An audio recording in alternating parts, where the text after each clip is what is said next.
Hey everybody, it's KD0FNR.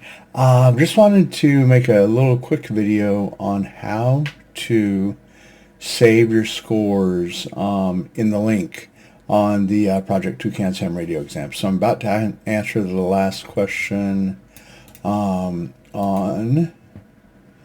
this tech exam. I think that's right, but we'll find out. It was. Okay, and you can see I've got 2 scores now. Okay. But my save scores aren't up here in the address. So what I'm going to do is I'm going to hit New Exam, Save Scores in URL.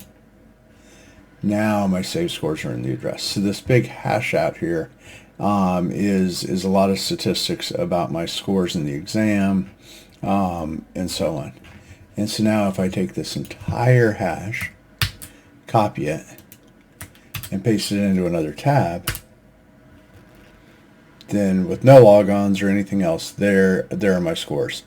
I can also take that and I can bookmark it, and then I should be able to come back to the bookmarked tab and so on. So anyway, that's it. Just wanted you guys to know, everybody to know, that to save your scores, you click New Exam. You can take the new exam or you can't. But your scores are up here in this link. And if you copy that out, you'll be able to take your scores along with you.